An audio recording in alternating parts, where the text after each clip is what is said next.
generation that is multitasking. They can do several things at the same time. They really are. If you just count what youngsters do during the day, and you count the hours, you think there must be 32 hours in a day. I don't know how many people have read the Generation Einstein report. I felt like writing the alternative report called Generation Frankenstein,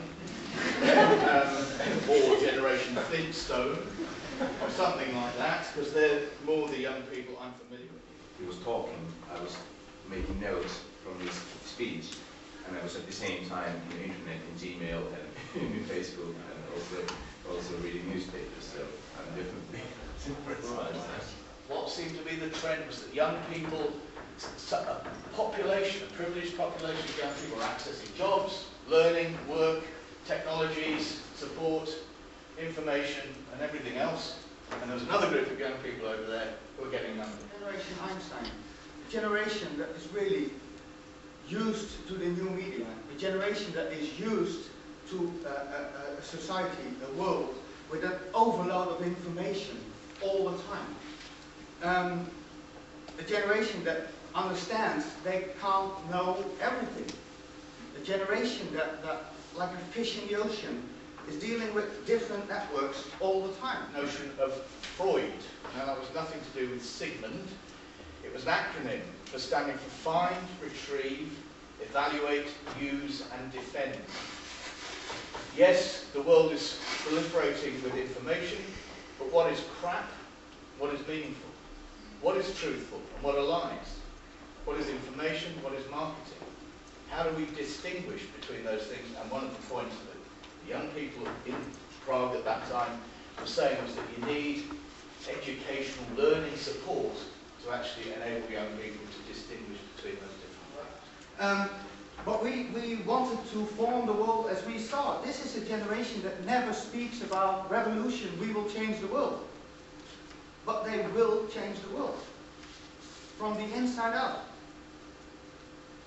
They change companies, politics, from the inside out.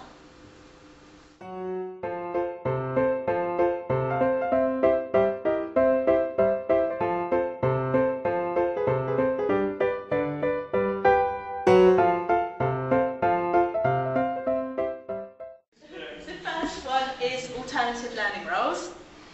Our second concern is benefits of non-formal education. We do realise that that is spelled wrong, just so you know.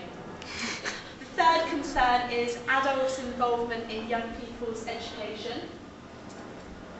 The fourth is including non-formal education in formal learning environments. And the fifth is the role of education in preparing young people for life. So that's our concerns, just wanted to get that in there. I agree with you if you say that the human aspect of this is a very important one, because what you say, if you move yourself and this person, how do you want to be treated yourself? I agree with that, but if you just look at the progress that is made in this way, in that way, the things how it's going nowadays, it isn't profitable for the immigrant himself, and it isn't profitable for the country that he's coming to. So in that way, neither of them get profit. Something to fight against. They have to win the democracy. Once it's handed to them on a plate, they just take it for granted and do other things. Landed in the Hudson in New York. It didn't break on CNN first, it broke on Twitter first, because people were there with their mobile phones, and it's adopted highly in America, so it's a good example of where this kind of thing would happen. But they took a photo and they put it on Twitter instantly. The second that it hit the water, it was available to people on the internet, and that's where the news agencies actually picked up the story from.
I know where I am going, and I also have a vision for my own community and country.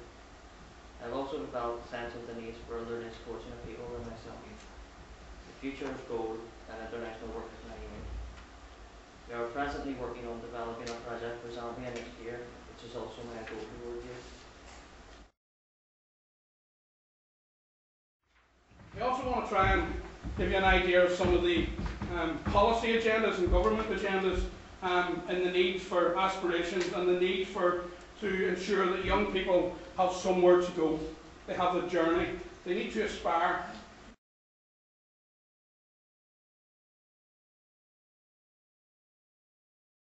We are in a little bit different situation because we are the only representatives from the post-communist world. To meet a local politician and representatives, and for them to tell what they're doing. For the act of registration, people involved in youth clubs and youth work activities can actually have really a class of 30 children doing 1 hour of voluntary work per week. We have 30 hours of community service at the end of the week. At the end of the month, we have rather shifted that rather than most cultures are looking at community cohesion and the role of actually what you believe in and where you come from. It's more about where you're living and your role within that. Well, what the International Award for Young People can do is we can provide facilities for young people to do things they choose for themselves. Education, the most important thing is non-formal education. I think we should understand in school how we change the world.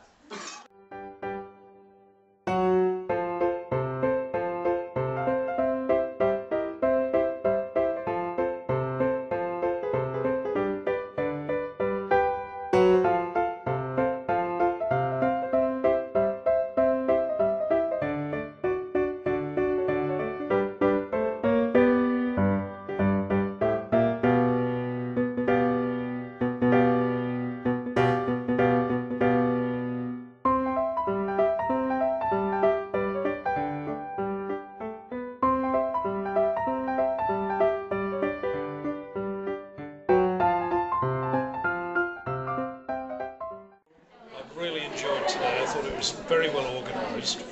I think the D&V Gold Award holders have done a great job in making it happen. I've learnt a lot. I think it's enabled the D&V to take a leading position in youth policy and raise the profile of the award.